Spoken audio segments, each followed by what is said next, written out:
Hey guys, welcome back to my channel. तो आज के इस वीडियो में मैं आपको एक्सप्लेन करने वाली हूँ 2026 में आई सीरीज मामला लीगल है सीजन 2। इसका सीजन 1 मैंने पहले एक्सप्लेन कर दिया है और अगर आपने उसे नहीं देखा तो मैंने कमेंट सेक्शन में उस वीडियो की लिंक पिन कर दी है, आप वहां पर जाकर देख सकते हैं। वैसे अगर आपने नहीं भी देखा तो इस सीजन में नए केसेस होने वाले हैं जिसकी वजह से आप सीजन 2 डायरेक्टली भी देख सकते हैं। तो चलिए विदाउट वेस्टिंग टाइम सीजन 2 का एक्सप्लेनेशन स्टार्ट करते हैं। सीरीज स्टार्ट होती है त्यागी से, जो कि एक एडवोकेट थे बट अब वो जज बन चुके हैं। इस बात से वो काफी खुश थे कि वो डांस करने लगते हैं, बट तब उन्हें रियलाइज होता है कि वो अब जज बन चुके हैं, इसलिए उन्हें प्रॉपरली बिहेव करना होगा। अब यहाँ पर त्यागी तो खुश थे ही, बट त्यागी का जो साथी था यानी कि उसका असिस्टेंट बल्ली, वो भी उनके लिए बहुत ज्यादा खुश था। जिसके बाद वो त्यागी से कहता है वो कभी भी उसे भूले ना। अब त्यागी जज बन चुका था इसलिए वो काफी ज्यादा खुश था। तो वही सुजाता और बल्ली भी खुश थे क्योंकि अब उन्हें फाइनली अपना चेम्बर मिल गया था। इतने सालों से वो बाहर बैठकर प्रैक्टिस कर रहे थे बट अब उनके पास उनका चेम्बर था। बट दोनों मिलकर कंफ्यूज थे कि आखिर चेम्बर पर पहला नाम किसका होगा, सुजाता का या फिर बल्ली का। और इस वजह से वो दोनों एक दूसरे से इस बारे में ज्यादा बात नहीं कर पा रहे थे। तो वही हम एनी को देखते हैं जो डिसाइड करती है कि वो अभी और कुछ केसेस लड़ेगी जिसके बाद उसे भी अपना चेम्बर मिल जाएगा। अब एनी के पास एक केस आता है एक आदमी का जिसने एक डीओ लगाया था जिसके बाद उसकी बगल जल गई थी। ये देखकर एनी उसकी केस लेने के लिए मान जाती है। बट यहाँ पर एनी को पता चलता है कि उसकी अपोजिट लॉयर थी नैना, जो कि एनी की तरह फॉरेन से पढ़कर आई है और एनी और उसकी बिल्कुल भी नहीं बनती। तो वही त्यागी की ओथ सेरेमनी होती है जहाँ पर त्यागी एक गलती करता है। एक्चुअली उसे ओथ में एक लाइन बोलनी थी, without fear and favour, but जब वो विदाउट बोल रहा था तो उसे खांसी आ जाती है और वो बोलता है विथ फियर एंड फेवर। अब त्यागी ने तो इस बात को नोटिस नहीं किया था बट सक्सेना जी ने इस बात को नोटिस किया था, इसलिए वो त्यागी से कहते हैं कि उसे अपनी ओथ रिपीट करनी होगी। अब त्यागी इसके लिए मना करता है क्योंकि उसका कहना था कि उसने ऐसा कुछ भी नहीं किया। अब त्यागी समझ नहीं पा रहा था कि आखिर वो क्या करे। वो काफी लोगों से बात करता है जिसके बाद उसे रियलाइज होता है कि ओथ रिपीट करने में कोई प्रॉब्लम नहीं है, इसलिए वो ओथ रिपीट करने के लिए मान जाता है। तो वही हम नैना को देखते हैं जो ललित से कहती है कि डीओ की कंपनी उसे 1 लाख रुपए का मुआवजा देने के लिए तैयार है, वो इस केस को वापस ले ले। बट ललित इसके लिए नहीं मानता। जिसके बाद केस शुरू हो जाता है जहाँ पर एनी जज को बताती है कि कैसे डीओ लगाने के बाद ललित की बगल जल गई थी और डॉक्टर ने इसका कंफर्मेशन भी दिया था। बट जब वहाँ पर डॉक्टर को बुलाया जाता है तो डॉक्टर पलट जाता है। वो कहता है कि ललित की बगल ही काफी ज्यादा कमजोर थी जिसकी वजह से अगर वो कोई भी डीओ लगाता तो उसके साथ वही होता। अब ये सुनने के बाद एनी समझ जाती है कि नैना ने डॉक्टर को पैसे दिलवाए होंगे, जिसकी वजह से वो नैना पर और ज्यादा गुस्सा हो जाती है। तो वही सुजाता और बल्ली अपने नेम को लेकर अभी भी लड़ रहे थे। तब उनके सीनियर गुप्ता जी उन्हें कहते हैं कि जो भी 1 महीने के अंदर ज्यादा केसेस लेकर आएगा उसका नाम पहले लगेगा। अब ये सुनने के बाद सुजाता और बल्ली के बीच एक कंपटीशन शुरू हो जाता है। तो वही त्यागी जी अपनी ओथ रिपीट करते हैं और जज बनकर आज वो अपना पहला फैसला सुनाने वाले थे। जब वो कोर्ट की तरफ जा रहे थे तो उनका असिस्टेंट उन्हें कहता है कि वो दूसरे रास्ते से आए, बट त्यागी जी हमेशा जिस रास्ते से जाते थे उसी रास्ते से जाते हैं, जहाँ पर उन्हें बाहर एक लॉयर मिलता है और वो उसे देखकर स्माइल करते हैं। ये देखकर त्यागी जी का असिस्टेंट उन्हें कहता है कि त्यागी जी अब इस तरह से किसी भी लॉयर को देखकर स्माइल नहीं कर सकते, क्योंकि फिर दूसरे लॉयर को लगेगा कि त्यागी जी अपने दोस्त को इम्पोर्टेंस दे रहे हैं और भेदभाव कर रहे हैं। अब ये सुनने के बाद त्यागी जी शॉक थे क्योंकि उन्होंने तो इस बारे में सोचा ही नहीं था। बट त्यागी यही सोच रहा था कि जिन लोगों के साथ उसने इतने सालों तक काम किया है, अगर वो लोग उसके सामने आएंगे तो वो स्माइल तो करेगा ही, इसलिए त्यागी उन्हें देखकर स्माइल करने लगता है। बट जब फैसला लेना होता है तब वो सही फैसला लेता। ये देखकर लोग समझ जाते हैं कि त्यागी जी भले ही फ्रेंडली हो बट जब वो डिसीजन लेते हैं तो वो सामने सबूत और गवाह देख कर लेते हैं, उनका दोस्त है या कोई और है ये देखकर नहीं, जिसकी वजह से लोग अब त्यागी जी पर भरोसा करने लगते हैं। तो वही हम बल्ली को देखते हैं जिसका जन्मदिन था। सब लोग उसके लिए गिफ्ट्स वगैरह लेकर आए थे बट बल्ली को इंतजार था त्यागी का, क्योंकि हर साल त्यागी उसे गिफ्ट देते थे और विश करते थे। बल्ली को लगता है कि त्यागी आज पे आएगा बट त्यागी अपने काम में बहुत ज्यादा बिजी था और वो सोचता है कि आखिर वो बल्ली को टाइम कैसे दे सकता है। बट बाद में वो टाइम निकाल कर बल्ली के लिए आ जाता है, जिससे बल्ली बहुत ज्यादा खुश था और वो अपना केक कटिंग कर लेता है। जिसके बाद हम लखमीर नाम के लड़के को देखते हैं जो कि सुजाता के साथ काम करता है। एक्चुअली लखमीर इन सबको बताता है कि उसकी मकान मालिक ने आज उसे लिफ्ट में छेड़ा और उसका वीडियो भी था। ये देखकर ये लोग पुलिस स्टेशन में जाते हैं ताकि वो मकान मालिक के खिलाफ कंप्लेंट कर सके, बट पुलिस वाले कहते हैं कि वो लोग ऐसी कंप्लेंट नहीं ले सकते। अब ये सुनकर एनी काफी हैरान थी, क्योंकि अगर ये किसी लड़की के साथ हुआ होता तो वो कंप्लेंट लेते। बट कुछ टाइम बाद लखमीर को पता चलता है कि एक्चुअली उसकी मकान मालिक ने उसके खिलाफ कंप्लेंट की है कि लखमीर ने उसे छेड़ा है। ये देखकर वो काफी डर जाता है और पुलिस वालों ने उस मकान मालिक का केस ले भी लिया था।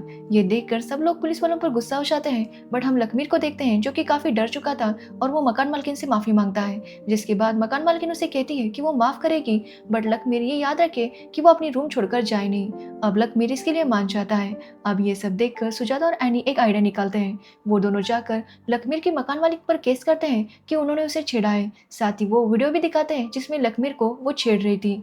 अब ये देखने के बाद मकान मालिक काफी डर जाती है, क्योंकि इस बार 2 लेडीज ने उनके ऊपर केस किया था और पुलिस वालों को उनका केस सीरियसली लेना पड़ता है। अब यहाँ पर मकान मालिकिन उन्हें बताती है कि उसका बेटा ऑस्ट्रेलिया में रहता है और वो जल्दी उसके पास जाने वाली है, और अगर उनके ऊपर केस हो गया तो उसे वीजा नहीं मिलेगा और वो अपने बेटे के पास नहीं जा पाएगी। एक्चुअली लखमीर का नाम निकुंज है, मैंने गलत बोल दिया था। अब यहाँ पर वो लेडी काफी डर जाती है और फाइनली अपनी गलती एक्सेप्ट कर लेती है, जहाँ पर निकुंज अपनी मकान मालकिन से कहता है कि वो केस तभी वापस लेगा जब वो उसे 1 साल के लिए फ्री में रहने देगी और फ्री पार्किंग भी देगी। अब ये सुनने के बाद मकान मालकिन मान जाती है और इस तरह से ये केस सॉल्व हो जाता है। तो वही एनी ने इस सब में निकुंज की इतनी मदद की थी, जिसकी वजह से कहीं ना कहीं अब निकुंज एनी को पसंद करने लगा था, इसलिए वो उसे कॉफी पर बुलाता है और एनी भी चली जाती है। बट वहां जाने पर वो समझ जाती है कि निकुंज उसे पसंद करने लगा है, बट एनी के लिए वो बस उसका अच्छा दोस्त था, इसलिए वो समझ नहीं पा रही थी कि वो निकुंज को इस बात को कैसे समझाए।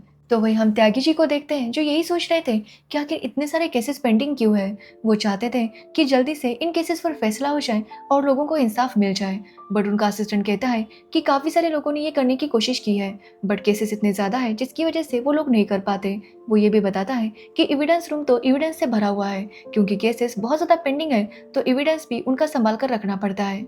जिसके बाद हम एक आदमी को देखते हैं जो व्हीलचेयर पर कोर्ट में आता है। उसने एक शराब वाले पर केस किया था कि वो अपनी शराब में बहुत ज्यादा पानी मिलाता है और उसकी शराब अब पहले जैसी नहीं रही। तो वही शराब वाले का कहना था कि उसकी शराब की क्वालिटी में बिल्कुल भी फर्क नहीं है। एक्चुअली उस शराब वाले का केस सुजाता लड़ रही थी और सुजाता जज से कहती है कि वो लोग शराबी की बातों पर ध्यान नहीं दे सकते, बट शराबी का कहना था कि वो एक कस्टमर है और उसकी बात सुननी चाहिए। जिसके बाद हम उस शराब वाले को देखते हैं जो सुजाता से कहता है कि उसकी शराब टेस्टिंग के लिए भेजी गई है और अगर वहां पर पता चल गया कि उसकी शराब में बहुत ज्यादा पानी है तो वो लोग केस हार जाएंगे। अब ये सुनने के बाद सुजाता उस एविडेंस रूम वाले ऑफिसर से मिलती है और उससे कहती है कि वो एविडेंस में जो मिली हुई शराब है उसे चेंज करना चाहती है, बट वो ऑफिसर इसके लिए मना कर देता है, जिसकी वजह से सुजाता काफी उदास हो जाती है, क्योंकि उसे लगता है कि अब वो इस केस को हार जाएगी। तो वही हम त्यागी जी को देखते हैं जो पुलिस वालों से बात करते हैं पेंडिंग केस के मामले में। जिसके बाद वो एविडेंस रूम आते हैं ताकि देख सके कि वहाँ पर क्या क्या है। अब वहाँ पर काफी सारे एविडेंस थे और त्यागी जब जब वो उन्हें देख रहे थे तो उनके हाथों से वो शराब की सैंपल वाली बोतल गिर जाती है और सारे शराब नीचे गिर जाती है। ये देखकर त्यागी जी डर जाते हैं और उस ऑफिसर से कहते हैं कि वो इस केस को संभाल ले। ये बोलकर वो तुरंत वहाँ से निकल जाते हैं। तो वही एनी निकुंज को समझाती है कि वो दोनों बस अच्छे दोस्त हैं, उन दोनों की लाइफस्टाइल काफी अलग है, इसलिए उनके बीच कुछ भी नहीं हो सकता, और निकुंज भी उसकी बात समझ जाता है। एक्चुअली एनी को विश्वास नहीं कहा था कि वो इस तरह से निकुंज को समझाए, जिसके बाद निकुंज उसकी बात समझ गया था। तो वही हम सुजाता को देखते हैं जिसे लगता है कि वो शराबी वाला केस हार जाएगी, इसलिए वो केस लड़ने से मना कर देती है। तो वो ठेकेदार सुजाता के बॉस के पास जाता है, जहाँ पर सुजाता का सीनियर ये केस बल्ली को दे देता है। अब बल्ली जानता था कि सुजाता ने ये केस क्यों छोड़ा है, तो वही सुजाता काफी खुश थी क्योंकि वो जानती थी कि बल्ली ये केस हार जाएगा। बट जब कोर्ट स्टार्ट होता है तो एक्चुअली जो बॉटल सैंपल के लिए दी गई थी वो टूट गई थी, जिसकी वजह से उस ऑफिसर ने सुजाता ने जो बॉटल दी थी वो वहां पर ऐसे एविडेंस रख दी थी, और उसकी टेस्टिंग से पता चला था कि शराब की बॉटल में शराब काफी अच्छी थी, जिसकी वजह से बल्ली केस जीत जाता है और वो बहुत ज्यादा खुश था।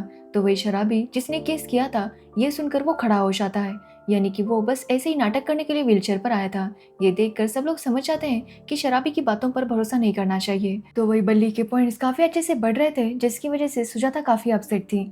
जिसके बाद हम त्यागी जी को देखते हैं जो चाहते थे कि वो कोई ऐसे फैसले करे जिससे सब कुछ अच्छा हो जाए, बट इसके लिए उसका असिस्टेंट उन्हें समझाता है कि उन्हें कानून बदलने से पहले कानून को अच्छे से समझना होगा, तभी वो देख सकते हैं कि यहाँ पर क्या चेंजेस की जरूरत है। जिसके बाद हम एनी को देखते हैं, जिसके पास एक आदमी आता है अपनी मेड के साथ। एक्चुअली उस आदमी की माँ बीमार थी और ये मेड उन्हें किडनी देना चाहती थी क्योंकि उन्हें किडनी की जरूरत थी।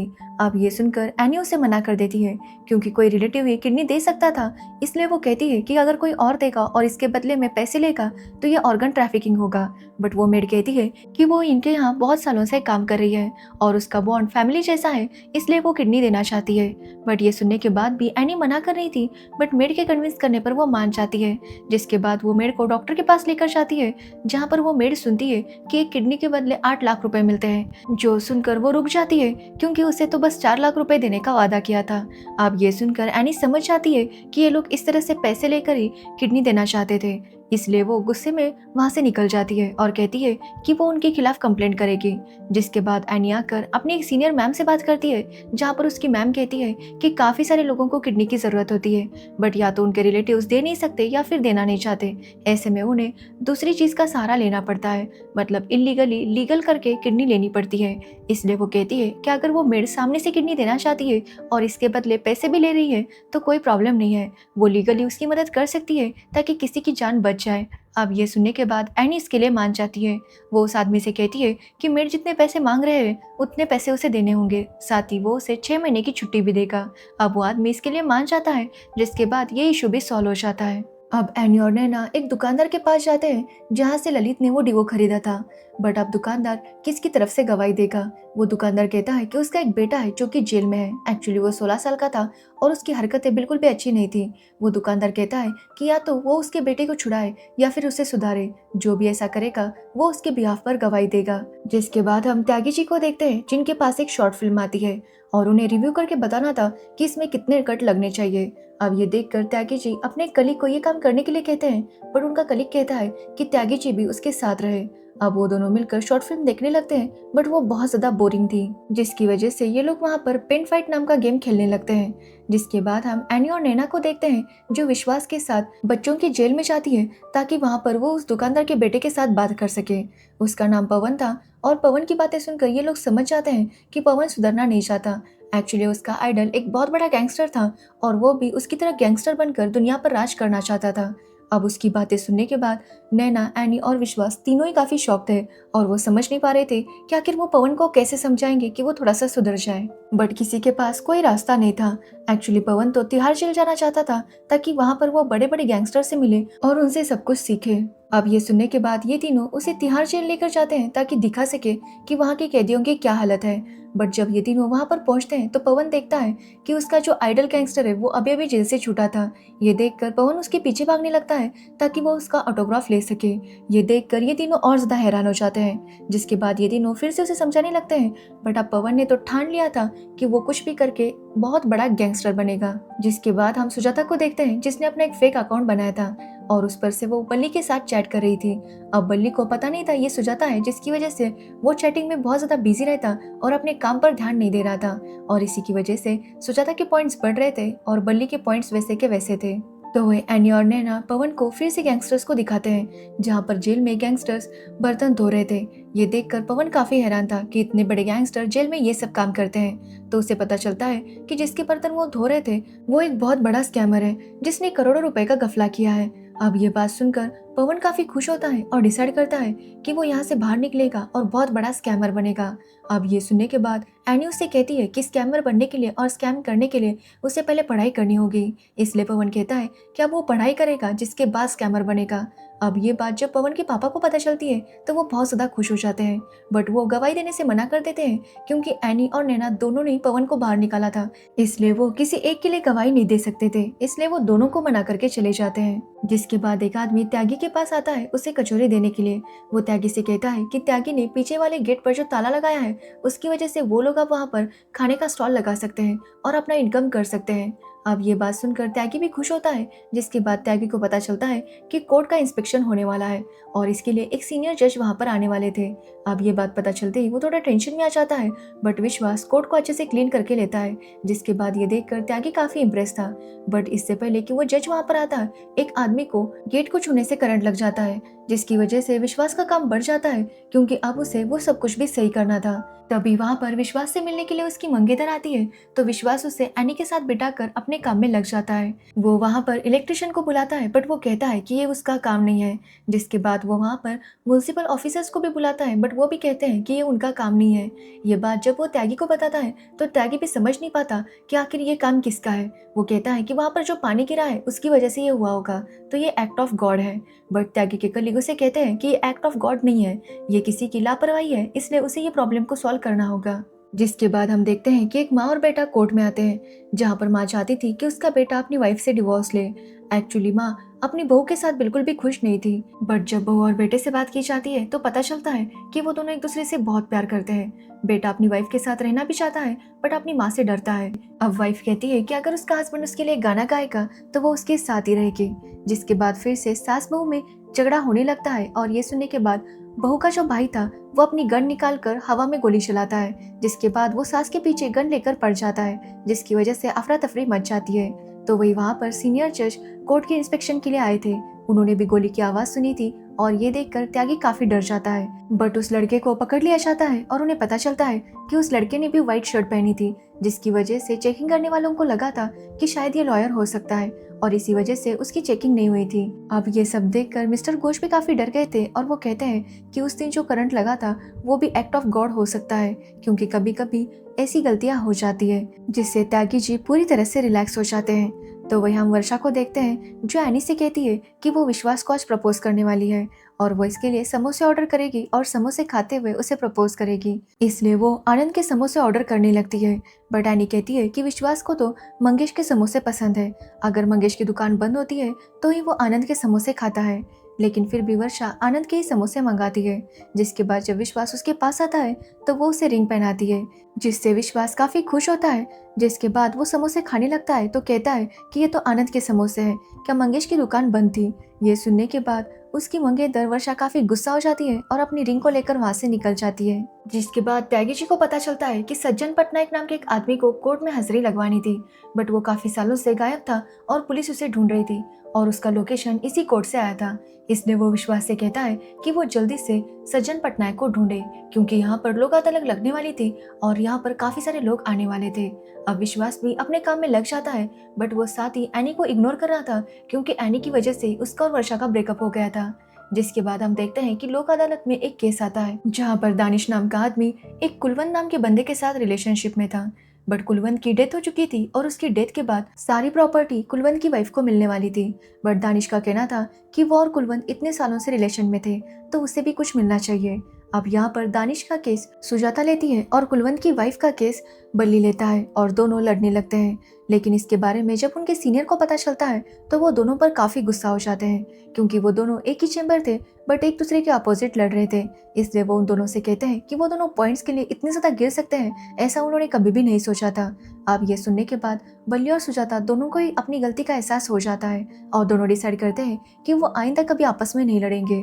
जिसके बाद वो कुलवंत की वाइफ और दानिश को बुलाते हैं और उनसे कहते हैं कि दानिश को कुलवंत का घर मिलेगा और बाकी सारी प्रॉपर्टी कुलवंत की वाइफ को मिलेगी, साथ ही उसे महीने के 2 लाख रुपए मिलेंगे। अब ये सुनने के बाद कुलवंत की वाइफ मान जाती है, और इस तरह से ये लोग इस केस को सॉल्व कर देते हैं। साथ ही इन्हें पता चलता है कि एक दूसरे से झगड़ने के चक्कर में इन लोगों ने बहुत सारे केसेस सॉल्व किए थे, जिसकी वजह से इनके सीनियर भी इनके ऊपर काफी खुश थे। तो वही सुजाता जिस तरह से बल्ली को मैसेजेस कर रही थी, बल्ली इससे काफी खुश था, बट उसे पता नहीं था कि सुजाता उसे मैसेज करती है, और सुजाता को भी अब बल्ली को मैसेज करना पसंद आ रहा था। मतलब वो कहीं ना कहीं सच में बल्ली को पसंद करने लगी थी। तो वही एनी विश्वास से बात करती है और उसे कहती है कि वर्षा जानती है कि वो दोनों काफी अच्छे दोस्त हैं, इसलिए वो उससे इस तरह से दूरी ना बनाए, और विश्वास भी उसकी बात से एग्री करता है। जिसके बाद विश्वास को पता चलता है कि एक कैलाश नाम का जज वहाँ पर आया था, जबकि कैलाश पहले से ही वहाँ पर मौजूद था, तो फिर दूसरा कैलाश कैसे आ सकता है। इसलिए वो लोग उसे पकड़ लेते हैं और उसे टॉर्चर करने लगते हैं। उन्हें लगता है कि यही सज्जन पटनायक है, लेकिन जब वो कैलाश उसे कहता है कि वो उसके कलीग को कॉल करे, जिसके बाद त्यागी जी वैसा ही करते हैं और उन्हें पता चलता है कि ये असली वाला कैलाश है। जो सुनकर त्यागी जी काफी हैरान थे, क्योंकि जो कैलाश इतने सालों से उनके साथ काम कर रहा था और उनका दोस्त था, असल में वही सज्जन पटनायक था। इसलिए त्यागी जी उसे कॉल करते हैं और टेरेस पर बात करने के लिए बुलाते हैं। जब वो वहां पर आता है तो त्यागी जी उससे कहते हैं कि एक उनका दोस्त काफी सालों से उन्हें धोखा दे रहा था, जिस पर वो कहता है कि हर एक की कोई ना कोई मजबूरी होती है, इसलिए वो ऐसा करते हैं। तभी वहां पर पुलिस आती है और सज्जन पटनायक को पकड़ लेती है। जिसके बाद हम बल्ली को देखते हैं, जो बहुत ज्यादा खुश था, क्योंकि आज फाइनली वो उस लेडी से मिलने वाला था जिससे वो इतने दिनों से चैटिंग कर रहा था। एक्चुअली ये सुजाता ही थी, और सुजाता ने अब तक बल्ली को नहीं बताया था कि वही उसके साथ चैटिंग करती है। आज वो उससे मिलकर सारी बात बताने वाली थी। जिसके बाद सुजाता फाइनली उस कैफे में पहुंच जाती है, बट वो बल्ली को नहीं बताती कि वो यहाँ पर उससे मिलने के लिए आई है। वो कहती है कि वो तो यहाँ पर एक क्लाइंट से मिलने के लिए आई थी। तो वही हम त्यागी को देखते हैं, जिसे आज एक फैसला सुनाना था। एक्चुअली एक 24 साल के लड़के ने 16 साल की लड़की का मर्डर किया था, जिसकी वजह से त्यागी को उसे फांसी की सजा देनी थी। और ये सुनकर त्यागी काफी टेंशन में आ जाता है, क्योंकि वो समझ नहीं पा रहा था कि आखिर वो इतनी खतरनाक सजा किसी को कैसे दे सकता है। जिसके बाद हम एनी को देखते हैं, जो नैना पर नजर रख रही थी। एक्चुअली नैना उस डीओ कंपनी के ओनर के साथ बात कर रही थी। एनी उनकी बातें सुनने की कोशिश करती है, बट कुछ भी सुन नहीं पाती। जिसके बाद वो विश्वास को एक पेन देती है जिसमें कैमरा लगा था, और वो दोनों उस डीओ की फैक्ट्री के अंदर जाते हैं ताकि सबूत इकट्ठा कर सके। अब बातों ही बातों में वो मैनेजर से सब कुछ पूछने लगते हैं। मैनेजर भी उन्हें बताता है कि जो ब्रेड वो बनाते हैं वो कहते हैं कि वो आटे का है, बट वो मैदे का होता है। साथ ही वो बताता है कि उनके जो डीओ हैं वो भी एक्सपायरी वाले हैं। अब ये सब कुछ रिकॉर्ड हो रहा था, तभी मैनेजर को साइन के लिए पेन की जरूरत थी, इसलिए वो विश्वास का पेन ले लेता है। उसे पता नहीं था कि ये कैमरा वाला पेन है, बट हाथ में लेने के बाद उसे पता चल जाता है। तभी वहाँ पर नैना भी आ जाती है, और नैना को पता चलता है कि ये दोनों यहाँ पर झूठा नाम बोलकर आए थे। ये देखकर नैना कहती है कि अब तो वो इनके ऊपर भी केस कर सकती है, साथ ही अब विश्वास की जॉब भी चली जाएगी। अब ये सुनकर विश्वास काफी टेंशन में आ जाता है, क्योंकि अगर उसकी जॉब चली गई तो पता नहीं क्या होगा। अब ये सब देखकर एनी समझ जाती है कि ये केस वो हारने वाली है। फिर भी वो कोर्ट जाती है और वहाँ पर वो दूसरा कैमरा वाला पेन लेकर जाती है। अब ये देखकर नैना को और उस डीओ के ओनर को लगता है कि शायद इनके पास कोई और सबूत होगा, इसलिए वो डीओ का ओनर ललित से कहता है कि उसे जितना मुआवजा चाहिए उतना वो देने के लिए तैयार है, बस वो अपना केस पीछे ले। ये सुनने के बाद वो काफी खुश होता है, क्योंकि जैसा वो लोग चाहते थे वैसा हो गया था, जिससे एनी काफी खुश थी, क्योंकि इस बार उसने नैना को हरा दिया था। तो वही सुजाता निकुंज को सब कुछ बता देती है, उसके और बल्ली के बारे में। ये सुनकर निकुंज उसे कहता है कि उसे बल्ली को सब कुछ सच बताना चाहिए था। सुजाता कहती है कि वो ऐसा नहीं कर पाई, बट अब वो बल्ली से सच में प्यार करने लगी है और नहीं चाहती कि बल्ली कभी उससे नफरत करे। तो वही हम त्यागी जी को देखते हैं, जो अपने पापा से मिलने जाता है और उससे पूछता है कि वो समझ नहीं पा रहा कि आखिर वो ये फैसला कैसे ले, वो कैसे एक 24 साल के लड़के की जिंदगी खत्म करे। तब उसके पापा उसे समझाते हैं कि त्यागी को त्यागी बनकर नहीं बल्कि एक जज बनकर फैसला सुनाना होता है। अब ये सुनने के बाद त्यागी आकर उस लड़के को फांसी की सजा सुना देता है, बट जब वो लड़के को वहां से ले जा रहे थे तो वो लड़का त्यागी को देखता है, और त्यागी जब उसे देखता है तो उसे काफी बुरा लगता है और वो बहुत ज्यादा रोता है। वो अपने पापा को कॉल करके बताता है कि उसे ये करना नहीं था, बट उसे करना पड़ा। उसने कभी नहीं सोचा था कि वो किसी की जिंदगी इस तरह से खत्म कर देगा। ये बोलकर त्यागी बहुत ज्यादा रोता है। जिसके बाद हम देखते हैं कि फाइनली सुजाता और बल्ली के चेंबर का नेम प्लेट बन गया था, जहाँ पर बल्ली का नाम बड़ा लिखा था, यानी कि पहले लिखा था। ये देखकर सुजाता भी खुश थी। अब ये देखकर बल्ली भी काफी खुश होता है कि तभी वहाँ पर त्यागी वापस आता है और कहता है कि क्या इस नेम प्लेट में उसके लिए भी जगह है। जो सुनकर सभी लोग काफी हैरान थे, क्योंकि शायद त्यागी ने जज की पोस्ट को छोड़ दिया था और वापस वो लॉयर बन गया था। और इसी के साथ ये सीरीज एंड होती है। तो ये थी मामला लीगल है सीजन 2 की स्टोरी। अगर आपको इस सीरीज की स्टोरी और मेरा एक्सप्लेनेशन पसंद आया हो तो वीडियो को लाइक कमेंट शेयर जरूर करना, और मेरे चैनल को सब्सक्राइब करना बिल्कुल मत भूलना। Thanks for watching video.